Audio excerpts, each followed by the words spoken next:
Bismillahirrahmanirrahim. Assalamualaikum warahmatullahi wabarakatuh. Alhamdulillah. Nahmaduhu wa nasta'inuhu wa nastahdih. Wa nu'minu bihi wa natawakkalu alaih. Wa na'udzu billahi min syururi anfusina wa min sayyiati a'malina. May yahdihillahu fala mudhillalah wa may yudlilhu fala hadiyalah.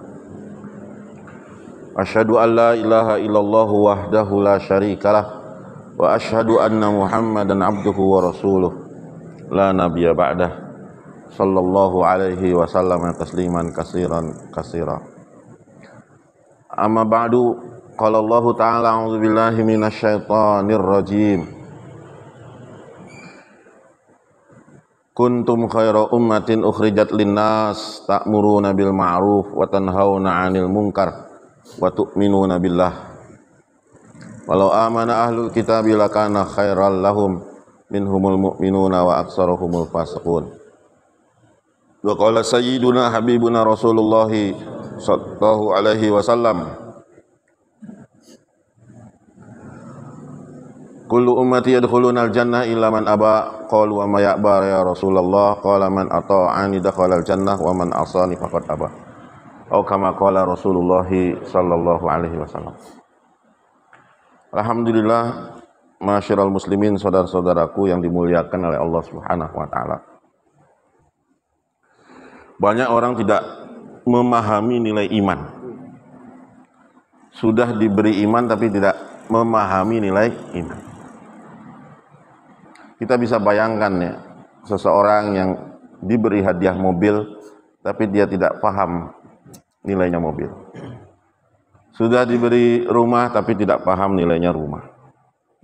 Sudah diberi istri tidak paham nilainya istri. Sudah diberi anak tidak paham dengan nilainya anak. Maka yang ada adalah kezaliman. Yang ada adalah kezaliman. Orang diberi nikmat dan dia tidak paham ini nikmat nih nilainya sebagaimana, sebesar apa sebetulnya. Sedangkan nikmat-nikmat itu di samping memiliki nilai juga memiliki maksud. Ada nilainya dan ada maksudnya. Hadirin yang dimuliakan oleh Allah, tidak ada satu karunia yang lebih besar daripada iman. Tidak ada nikmat yang lebih berharga daripada iman. Iman ini adalah karunia yang paling istimewa, yang paling bernilai.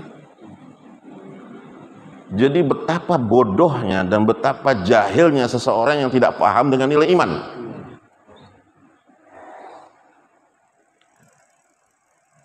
Itu orang begitu bodohnya sampai tidak tahu nilai iman. Ini kan keterlaluan. Kalau ada orang ditanya siapa presiden kita, insya Allah orang kampung juga tahu Jokowi. Itu puncaknya itu, Pak. Kebangetan kalau nggak tahu Jokowi itu kan. Kebangetan banget. Ini puncak, orang udah tahu, di mana-mana orang tahu. Begitu juga iman ini di atas segalanya. Di atas segala nikmat, di atas segala karunia, di atas segala keistimewaan. Nikmat iman. Sehingga orang memandang karena dia tidak tahu nilai iman itu, akhirnya ada kezoliman di situ. Iman dibiarkan, iman ditelantarkan. Ya karena orang nggak tahu nilai mobil, ya mobil diantep saja sudah. Nggak tahu nilai rumah, rumah dibiarkan saja. Sudah punya istri, istri dibiarkan saja. Ini kezoliman akhirnya yang terjadi. Kalau sudah kezaliman terjadi, maka nanti meningkat lagi menjadi kekufuran. Orang akan ingkar. Ya, orang akan ingkar. Kata siapa? Itu tuh nikmat. Kata siapa? Itu tuh karunia.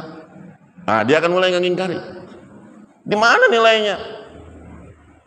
Padahal kita udah tahu ini tuh nilai sebetulnya sih. Ada istimewa nih. Tapi karena dia tidak tahu, dia biarkan. Ya. Akhirnya dia ada kufur. Mengingkari nikmat itu. Nah hadirin yang dimuliakan oleh Allah, ketika itu terjadi kepada nikmat-nikmat yang lain saja itu sudah bahaya. La in syakartum la azidannakum wa la in kafartum inna azabi lasyadid. Orang kalau sudah mulai kufur dengan nikmat itu ujungnya pasti azab. Ujungnya pasti azab. Untuk menghindari azab itu gampang, bersyukur.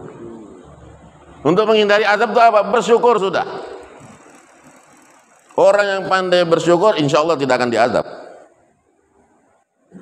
Orang yang paling banyak menerima azab itu apa? Yang tidak pandai bersyukur, yang suka mengeluh, yang suka merasa beban terus. Nah ini. Tapi kalau orang yang pandai bersyukur, janji Allah la in syakartum la azidannakum. Pasti dan pasti dan pasti aku akan tambah nikmat. Nah sekarang masalahnya nikmat yang kita hadapi ini adalah nikmat iman. Nikmat yang paling istimewa. Seandainya nikmat ini disyukuri, Allah akan tambah. Nikmat itu Allah akan tambah. Nikmat itu Allah akan tambah. Karena dia letaknya di puncak. Karena letaknya iman itu paling atas. Jadi seandainya iman ini disyukuri, semuanya akan terangkat, Pak. Semuanya ini akan terangkat. Beda kalau kita sekedar nyutatan syukuran, kawinan syukuran, punya rumah syukuran, itu parsial, yang kecil-kecil, yang naiknya ya ini saja, nggak kebawa sama yang lainnya. Kita sembuh dari sakit syukuran, ya itu saja yang nikmat kesehatan yang dinaikkan. Naik pangkat syukuran, ya udah pangkatnya saja yang dinaikkan. Tapi kalau iman yang disyukuri, semuanya ke bawah. Kesehatan, keamanan, ekonomi, kesejahteraan, kenyamanan, semuanya ke bawah. Kalau nikmat iman, itu Allah SWT azidannakum. Allah pasti akan tambah. Ke bawah itu semuanya tuh naik. Sebaliknya kalau iman ini tidak disyukuri, Allah akan berikan azab, iman itu sendiri akan jatuh dan semuanya akan jadi jatuh juga. Semuanya akan hancur kalau tidak disyukuri. Maka sejauh mana iman ini mesti disyukuri? Ini lebih lagi dari seluruh nikmat apapun, ini yang paling wajib kita syukuri. Macam-macam nikmat yang kita rasakan gak pernah berhenti nikmat itu. Wa in ta'uddu ni'matallahi la tuhsuha. Bayangkan, itu kalimatnya aja udah lain. Wa in ta'uddu, jika kamu hitung nikmatallahi, jika kamu hitung nikmat Allah, ya, itu disitunya wa in ta'uddu ni'matallahi la tuhsuha. Jika kamu mau hitung nikmat Allah, bukan kamu niscaya tidak akan bisa menghitungnya, bukan begitu. Bukan begitu. Di sini pakai ta'uddu, di sini bukan ta'uddu, ini tuhsuha. Jika kamu mau menghitungnya, kita kan pikirannya niscaya kamu tidak akan bisa menghitungnya. Nih, kalau kamu mau menghitungnya, itu tidak ada batasnya. Artinya udah nggak bisa terhitung, di atas tidak bisa terhitung. Kamu tidak akan bisa mencapai batas hitungan itu. Nikmat Allah. Ini yang begitu banyak nikmat ini, nggak berhenti-berhenti nih. Nikmat nih, setiap detik, setiap kejapan mata, setiap secondnya, setiap kejadiannya, itu nikmat Allah ini bercurah kepada kita ini, tidak henti-henti. Nah memang kita duduk sekarang bukan karena nikmat Allah. Saya berbicara bukan karena nikmat Allah. Hadirin sekarang mendengar bukan karena nikmat Allah. Ini nggak pernah berhenti-berhenti, Pak. Nikmat Allah. Ya. Tidak pernah berhenti-berhenti. Dari seluruh nikmat yang Allah berikan, yang paling wajib kita untuk syukuri apa? Iman. Yang paling wajib kita syukuri nikmat. Tapi orang itu kepada iman itu begitu melecehkan, begitu menyengsarakan, begitu membiarkan. Karena apa? Tidak tahu nilai iman yang sebenarnya.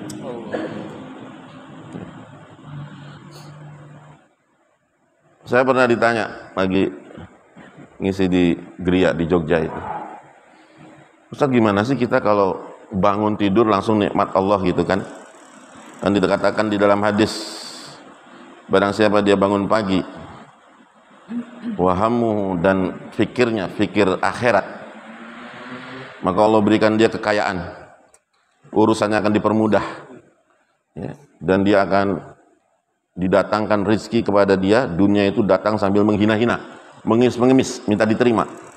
Itu kalau bangun pagi saja, kita sudah fikirnya fikir akhirat. Tapi sebaliknya, kalau siapa yang bangun pagi, wahammuhu hamud dunya, risaunya sudah risau dunia. Bangun pagi langsung, ya, ini siapa yang mau ditagih nih utangnya nih, ya, oh ini ada proyek ini nih, ada proyek itu. Wah, bangun pagi udah pikirnya itu.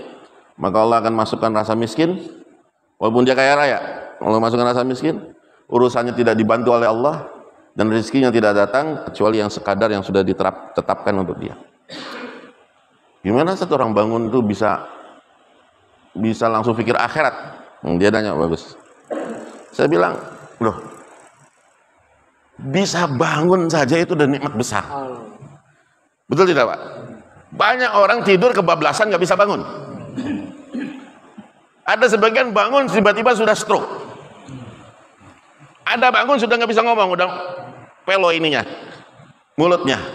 Ada bangun sudah nggak bisa gerak, masih hidup. Artinya apa? Begitu bangun saja kita tuh tidak lepas dari nikmat Allah. Itu langsung di situ kita disambut dengan nikmat Allah. Masa kita nggak bisa bersyukur? Saya sendiri itu merasakan begitu bangun bisa toleh kanan, toleh kiri, alhamdulillah masih sehat berarti. Masih sehat kan? Gerak dikit, kiri kanan dikit, alhamdulillah berarti masih sehat. Bisa bangun duduk, alhamdulillah lagi bisa sehat kan gitu. Ya. Kemudian ucapkan doa, ucapkan ini, alhamdulillah ternyata kita masih waras, sehat. Itu berapa nikmat yang Allah berikan tuh, baru bangun tidur saja. Asa kita tidak ingat kepada akhirat, tidak ingat kepada pemberi nikmat. Begitu banyak.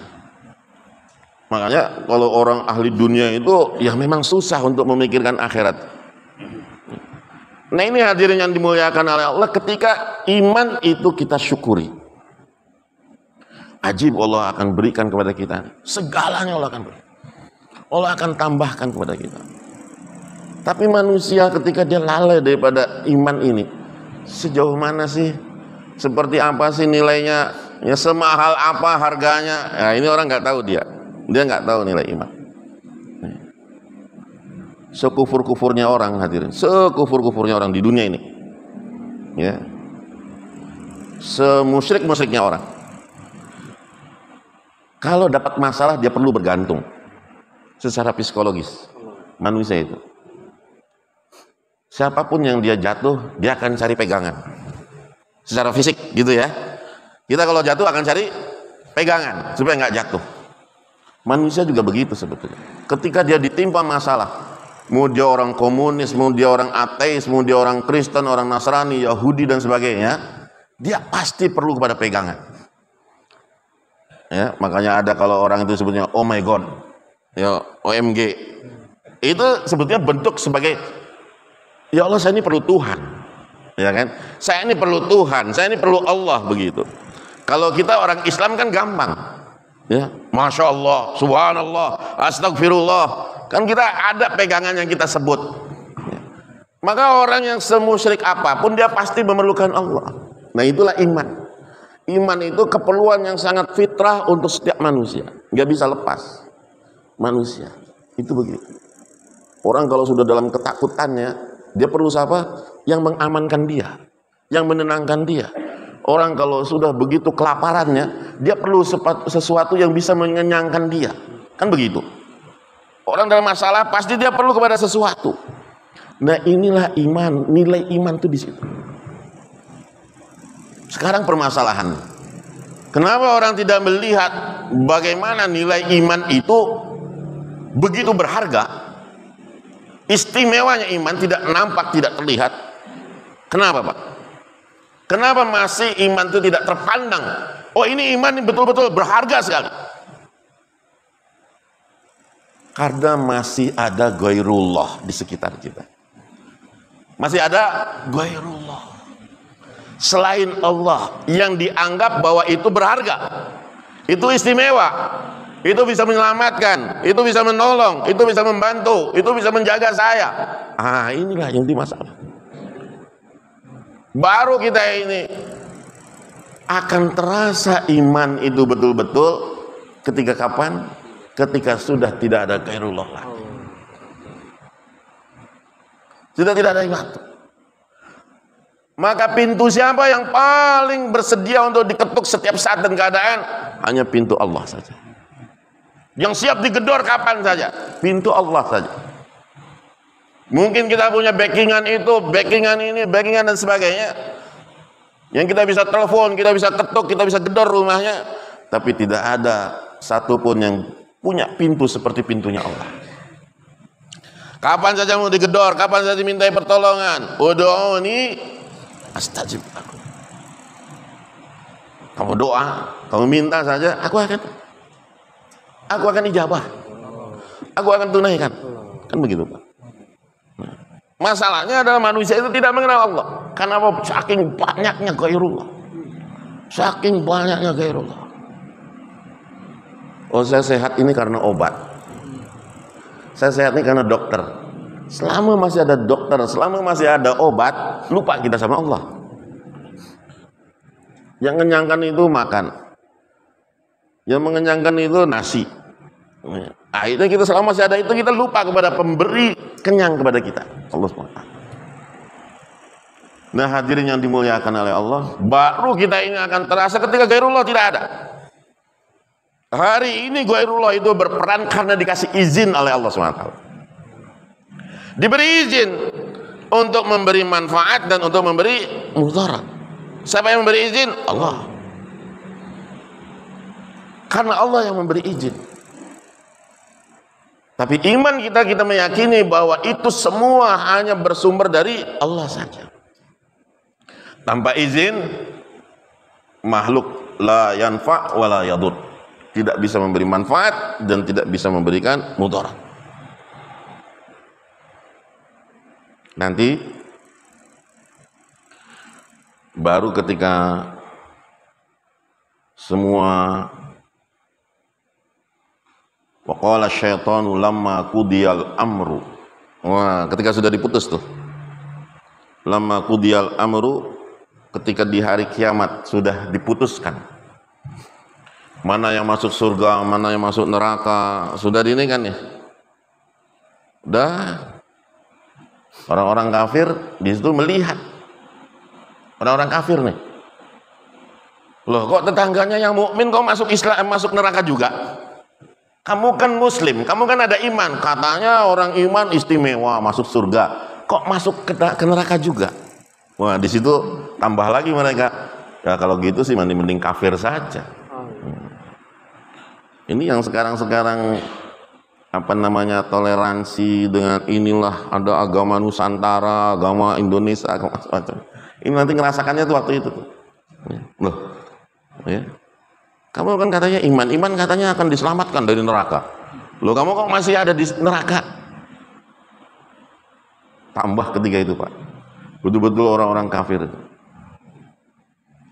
Tapi yang paling marah dengan ucapan itu siapa? Karena ketika orang itu dipisah di yaumil mahsyar, yang pertama kali dipisah itu adalah mana yang ada iman, mana yang tidak ada iman. Yang gak ada iman masuk langsung ke neraka nih. Udah. Siapa yang ada iman, la ilaha illallah, baru itu mereka itu diselamatkan. Yang tidak ada iman masuk neraka jahanam. Mau mereka baik, mau mereka soleh, mau mereka dermawan, mereka baik hati, baik budi, wah tukang nyumbang, bantu ini, bantu itu, ke pondok pesantren, ke kiai-kiai, ke orang miskin, ke janda-janda, bager, soleh pisan, tapi nggak ada iman, masalahnya langsung masuk neraka jahanam. Allah nggak lihat lagi, sudah langsung masuk ke neraka jahanam. Sisa tinggal orang-orang beriman. Sisa orang beriman itu baru satu-satu akan ditanya. Kan? Yang pertama kali ditanya, awwalu ma yuhasabu bihil abdu yaumal qiyamah as-shalah. Salat. Siapa yang dari balik, dari sejak baliknya sampai matinya dia jaga sholat 5 waktunya. Siapa? Berdiri semua. Wah, berdirilah orang-orang ini yang dari sejak balik sampai matinya tidak pernah tinggalkan sholat 5 waktu. Silakan tunggu di antrian, ada waiting roomnya di situ. Oh, sudah. Itu nggak dihisap yang lain-lain tuh, Pak. Udah. Nah, walaupun dia pernah zina, walaupun dia pernah mencuri, dia pernah apa, dia sudah tinggal nunggu di waiting room saja dia itu.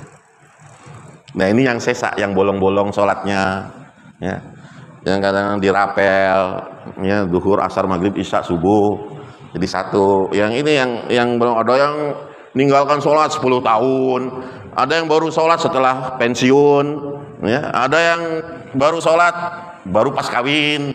Ini macam-macam nih. Nah, ini kumpulan orang-orang ini banyak sekali nih, Pak. Ini banyak sekali nih. Ya. Tapi insya Allah kita nggak ada di sini nih kayaknya. Insya Allah kayaknya nggak ada nih. Ya. Ya. Gimana, Pak? Inginnya sih yang di waiting room ini kan. Wah, ini kita nih. Baru di situ kita akan dihisap. Beres nggak sholatnya? Ya. Kalau ada bolong-bolong, kebantu nggak sama yang sunnahnya? Kebantu nggak sama yang sunnahnya nih? Ya. Kalau ini sih udah, ini udah lepas ini yang ini, Mak. Ini yang ini nih, sama sunnahnya ini kebantu enggak? Nah, kalau misalkan ini hadirin yang dimuliakan oleh itu enggak kebantu sama yang sunnah juga, dicek lagi gimana puasanya, gimana zakatnya, gimana ini. Wah, udah itu tuh. Nah, karena mereka nanti ditimbang, dihisab di masyar, di mizan, enggak ketemu juga, masuklah ke dalam neraka. Ketemu nih sama yang golongan pertama nih. Kok kamu masuk juga ke neraka? Iya, katanya iman itu menyelamatkan kamu dari neraka. Enggak taunya kamu masuk neraka juga. Nah, karena itu ditimbangkan, ternyata kebaikannya sama dosa-dosanya lebih banyak ke dosa-dosanya, jadi masuklah ke neraka. Yang ini, yang sudah di waiting room ini, sudah senang-senang dia. Senang-senang. Tinggal masuk surga saja dia tuh.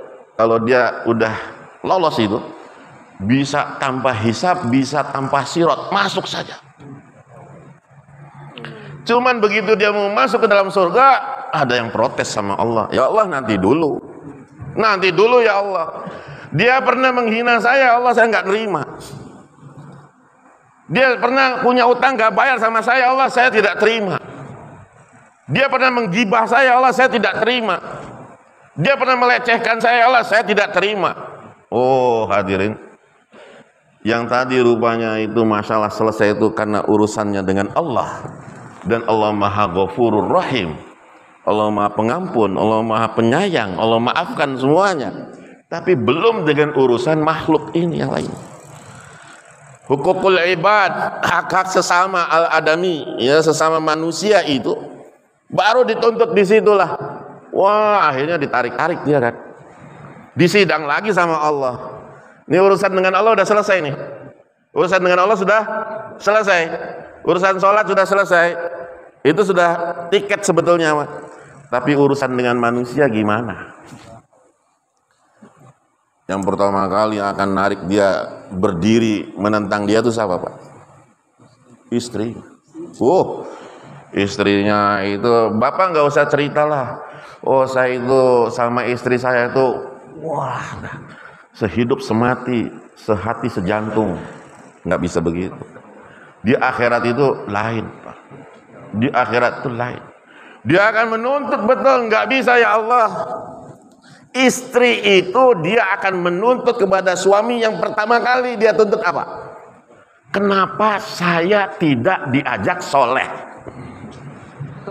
Ini yang pertama nih, Pak. Yang dituntutkan kepada Allah itu nanti, ini suami saya. Kenapa saya tidak diajak taat? Kenapa saya tidak diajak soleh? Ini yang akan ditanyakan. Hadirin, itu dari sekumpulan orang itu baru sama istri saja udah rontok. Banyak rontok itu gara-gara istri saja tuh banyak rontok. Nggak jadi masuk surga, masuk lagi ke neraka. Di situ akan ada istri akan nuntut. Nggak bisa. Mau ngebela bagaimanapun suami kepada istri itu nggak bisa. Dianya aja susah diatur. Dianya saja ngelawan terus. Dianya saja nggak sabaran. Allah nggak terima. Pembelaan suami tidak diterima, hadirin. Makanya ketika ditanya kepada Mas Syekh, kemarin kita di Pakistan, gimana kalau istri susah diajak masturah? Gimana kalau istri susah diajak taklim? Gimana kalau istri susah untuk diajak 3 hari? Bagaimana kita? Apa jawab Mas Syekh? Usahakan terus sebagaimana kamu bisa menjadikan dia yang tadinya gadis jadi istri kamu, sepertilah kamu usaha. Allahu Akbar. Yang tadinya dia nempel dengan orang tuanya bisa nempel sama kamu itu. Yang tadinya dia betul-betul sama ibu bapaknya, sekarang bisa sama kamu itu. Seperti itulah kamu usaha atas istri kamu. Allah. Kamu bujuk, kamu rayu. Gak ada alasan gak bisa. Pakai dukun kayak pakai santet kayak apalah, gimana supaya istri nurut. Kita kan begitu, Pak. Ya, dipelet di ini dan sebagainya supaya istri nurut. Gak bisa ada alasan. Ar-rijalu qawwamuna 'alan nisa. Itu sudah cap dari Al-Qur'an. Laki-laki itu mimpin. Bahwa laki-laki itu yang bawa laki-laki itu. Bukan kita yang tanda tunduk kepada istri kita. Kita ada maruah. Di situ, Pak. Istri yang pertama kali, betul-betul istri itu nuntut, betul-betul nuntut. Minta kepada Allah, nggak bisa ini, nggak bisa lolos ini. Ya Allah, ini orang ini zalim ya Allah. Kenapa kamu beri saya rumah? Kenapa kamu beri saya perhiasan? Kenapa engkau beri saya baju, pakaian dan sebagainya? Tapi engkau tidak beri saya nasihat dan arahan, perbekalan untuk kubur, perbekalan untuk akhirat. Kenapa engkau tidak bujuk saya? Kenapa engkau tidak rayu saya? Kenapa engkau tidak maksa saya? Wah itu, Pak, betul-betul. Istri nggak bisa, Pak. Tidak ada jawaban bagi suami. Sudah. Disitulah kita runtuh. Apapun masalah, apapun alasannya, tidak diterima oleh Allah SWT. Yang keduanya, anak perempuan datang nuntut. Kemudian ibunya, ibu kandungnya, kemudian adik kakaknya yang perempuan ini nuntut nih. Orang-orang 4 perempuan ini yang akan menuntut 1 orang laki-laki ini, yang akan nyeret dia ke dalam neraka jahanam. Ini belum tetangga, Pak. Belum kartun 1 muhala, belum kartun 1 halakoh. Yang pecah hati di halakoh, di muhala nanti juga akan berdiri. Mungkin kita punya, wah keluarga bagus, istri nggak nuntut, anak nggak nuntut, keluarga nggak nuntut, apa semua. Karkun 1 halakoh nuntut, ya Allah. Karkun 1 muhala nuntut, ya. Ini sama-sama jenggotan, sama-sama sorbanan, saling nuntut di akhirat. Astagfirullah. Belum ulama yang tidak dimuliakan, anak-anak yatim yang tidak diperhatikan, tetangga-tetangga yang tidak kita ikram. Itu semuanya itu, wah udah hukukul ibad itu. Yang namanya hak-hak sesama hamba itu dia akan nuntut. Ini udah aman sebetulnya nih. Sudah aman, Pak. Kalau di istilahnya kalau kita naik pesawat itu sudah lolos imigrasi, sudah lolos tiket. Ya, sudah tinggal nunggu pesawat terbang saja.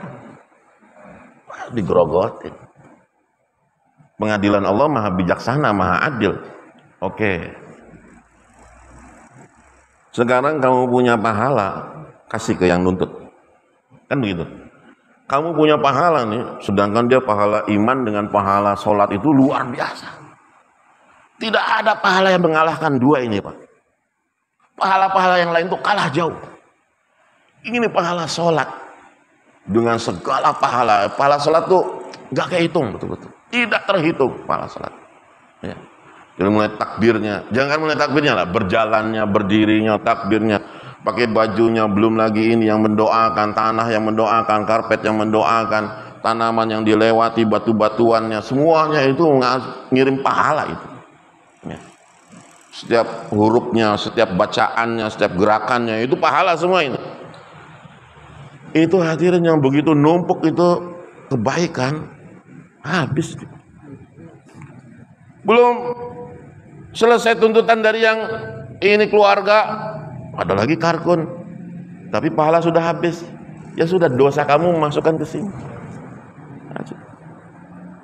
Nauzubillah min. Tapi nanti ada satu hal kejadian di mana hadirin yang dimuliakan oleh Allah, orang-orang ini yang ketika mereka berdiri di waiting list, di waiting room masuk ke dalam surga itu, dipanggil istrinya, bagaimana kamu? Ini suami kamu. Oh ya Allah, saya ini rusak, saya ini jahil, saya bisa soleha seperti ini gara-gara suami saya ya Allah. Dia paksa saya keluar 3 hari, dia paksa saya tutup aurat, dia paksa saya betul-betul, dia bujuk saya, dia rayu saya ya Allah sehingga saya jadi soleha. Saya jadi soleha seperti ini gara-gara suami saya ya Allah. Alhamdulillah, kata suami itu. Tadinya udah deg-degan nih. Enggak tahunya istrinya ngebela. Masya Allah, itu mutiara di atas mutiara, cahaya di atas cahaya tuh ini istri yang luar biasa. Saya seperti ini nih ya Allah, ini karena suami saya ya Allah. Karena suami saya. Dia lembut, dia sayang, dia terus gigih, dia doakan, dia nangis-nangis, dia minta-minta, dia ini sehingga saya bisa berubah, itu karena suami saya ya Allah. Kalau tanpa suami saya udah kemana saya ini ya Allah. Lihat ini.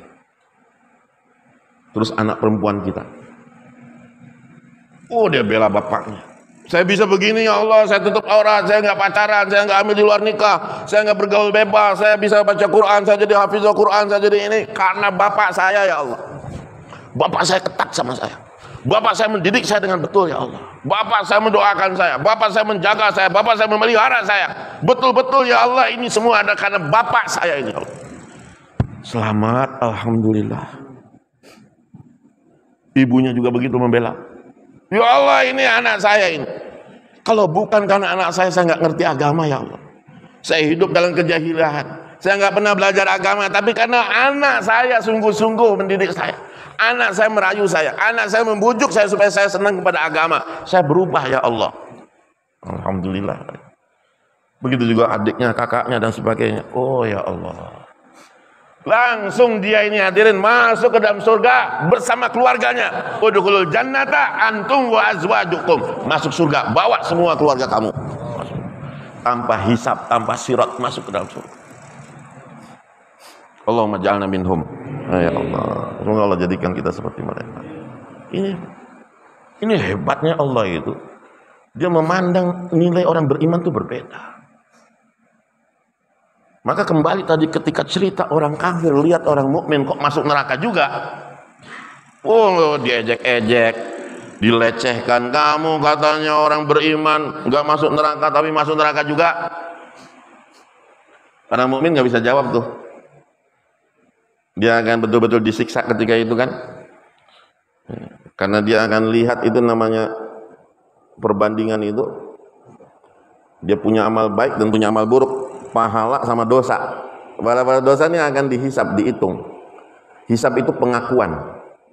Mizan itu nanti adalah tuntutan. Kalau dia punya pahalanya 100, pahalanya 100 nih. Dosanya 99. Sudah aman masuk surga. Pahalanya 100, dosanya 99, cuman 1 pahala. Dia kelebihan 1 pahala saja, langsung Allah SWT masukkan dia ke dalam surga.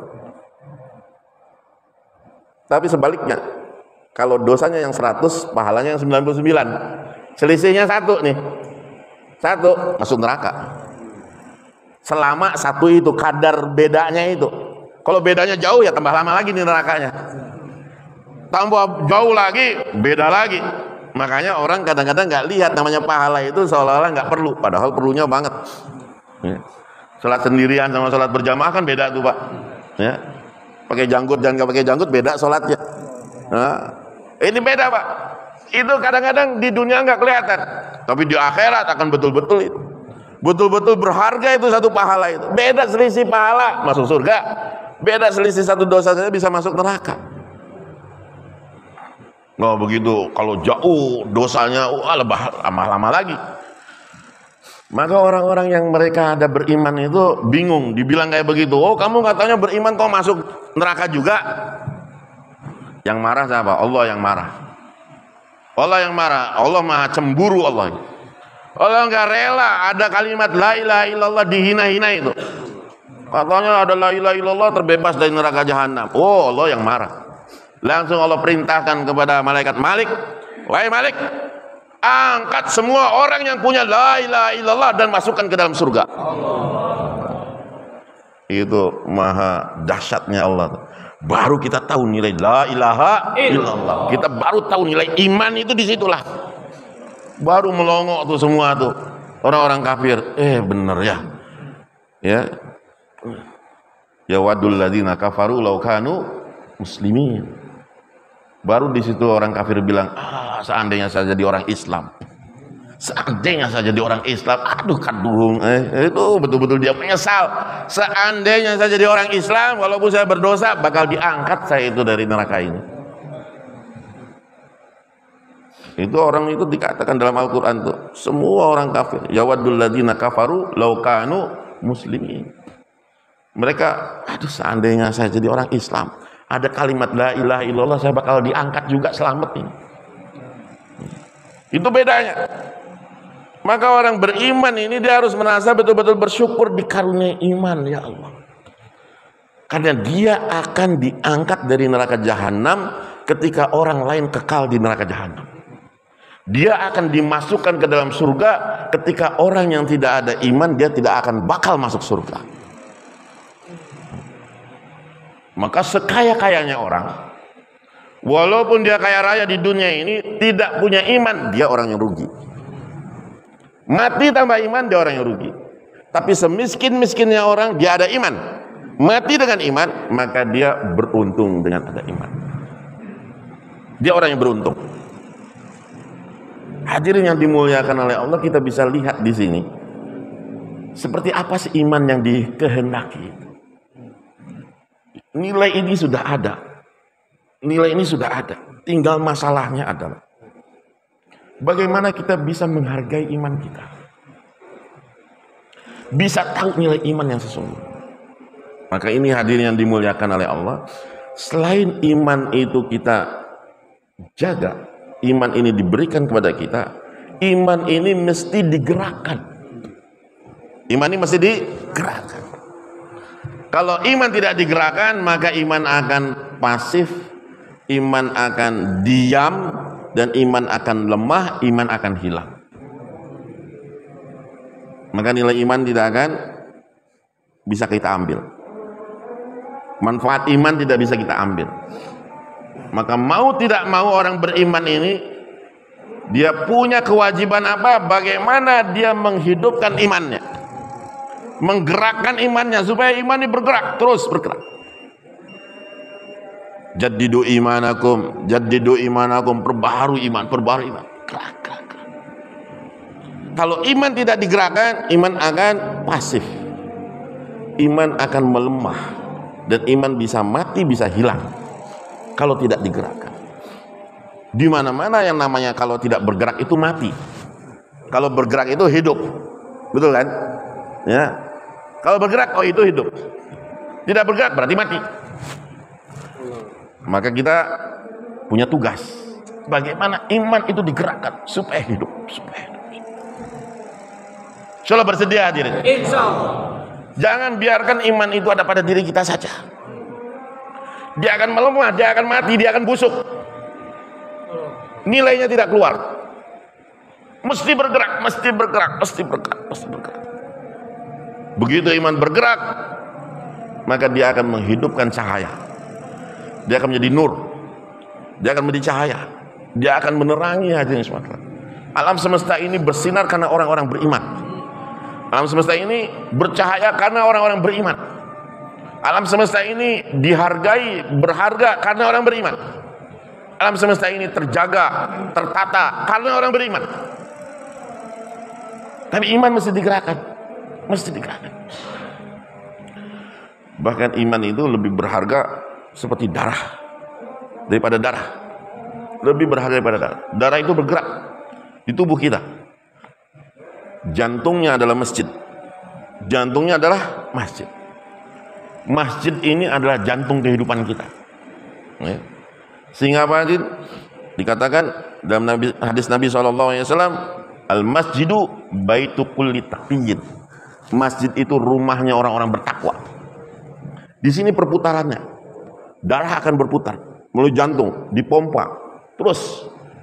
Jantung nggak boleh berhenti, mata boleh berhenti, kaki boleh berhenti, semua boleh berhenti, tapi jantung tidak boleh berhenti. Jantung dia harus bekerja terus, bergerak terus, memompa terus kepada seluruh badan. Maka selama jantung itu dia bisa memompa, darah itu bergerak, maka akan sehat. Begitu juga iman. Selama iman ini bergerak, orang-orang beriman bergerak, orang-orang beriman bergerak, maka dia akan sehat. Kalau tidak, dia akan jadi lemah, busuk. Kalau lemah, udah hadirin. Oh, Masya Allah. Banyak orang punya masalah ini, masalah ekonomi, masalah persaudaraan, masalah keluarga, masalah keamanan, ini dan sebagainya. Karena apa? Karena iman tidak digerakkan. Sesama karbon masalah. Sama ulamanya sendiri masalah, sama kiainya sendiri masalah, sama istrinya sendiri masalah, sama anaknya sendiri masalah, sama teman-teman masalah. Ini berarti nggak sehat, berarti tidak sehat. Coba kita kalau dibekamkan, dibekam, kelihatan tuh. Ustaz, ini darah bersihnya, ini darah kotornya, darah ini kolesterolnya, ini gulanya, macam-macam. Oh, yang paham kan tahu. Ini diambil. Karena enggak ini, memang harus banyak gerak, Ustaz, harus banyak ini, banyak itu dan sebagainya lah. Hadirin yang dimuliakan oleh, begitu juga dengan iman kita. Kalau iman kita tidak bergerak, itu akan banyak penyakit tuh. Pecah hati, ria, sum'ah, sombong, ini, itu dan sebagainya. Susah untuk taat musyawarah, susah kita mau terima arahan, susah kita mau satu gabung dengan yang lain, susah kita memaafkan, memaklumi dan sebagainya, susah kita tingkatkan pengorbanan, nambah pengorbanan. Ini artinya kenapa iman tidak digerakkan? Maka kenapa kita ada amal makomi? Untuk apa? Supaya hari-hari kita gerak. 2,5 jam gerak, 2,5 jam gerak, ngomongin agama, ngomongin akhirat. Dan yang paling utama adalah kita keluar 4 bulan, keluar 40 hari. Jaga nisab kita. Kalau kita jaga nisab kita gerak, insya Allah itu penyakit-penyakit Allah singkirkan. Allah singkirkan. Iman itu akan bercahaya. Ya. Kipas itu artinya kalau nggak bergerak itu kelihatan itu berapa banyak debu yang nempel di kipas itu. Ya kan? Coba. Tapi kalau kipas yang bergerak, debunya nggak kelihatan. Kelihatan nggak? Nggak kelihatan, Pak. Warnanya aja kan nggak kelihatan. Karena bergerak. Tapi kalau tidak bergerak itu debunya kelihatan, kotornya kelihatan. Wah, ini udah berapa hari, berapa bulan ini nggak dibersihkan. Nah, orang beriman juga begitu. Kalau dia gerak, insya Allah keburukannya Allah tutupi. Yang Allah tunjukkan adalah kebaikan-kebaikan. Maka hadirin nggak main-main 4 bulan Tuhan. Nggak main-main. 4 bulan itu ada untuk menggerakkan iman kita supaya hidup manfaat iman baru kita akan rasakan. Baru kita berfaedah kepada orang lain, bermanfaat kepada orang lain. Nanti kita akan berdiri nanti di yaumil qiyamah, kita selamat dari tuntutan-tuntutan. Saya sudah ada, saya sudah ajak, saya sudah bujuk, saya sudah rayu, saya sudah ini, ya Allah ini begini nih. Tetangga saya, ini semua ini saya sudah ini, karena saya memang bergerak, berkorban. Ya. Jadi hadirin yang dimuliakan oleh Allah, bergerak. 4 bulan di jalan Allah, 40 hari di jalan Allah itu untuk bagaimana supaya menghidupkan iman kita. Insyaallah semua bersedia hadirin. Masya Allah. Silakan. Beri nama Pak. Silakan beri nama. 4 bulan di jalan Allah. 40 hari di jalan Allah. Negeri jauh. Sejauh-jauhnya Pak. Boleh Pak. Masya Allah.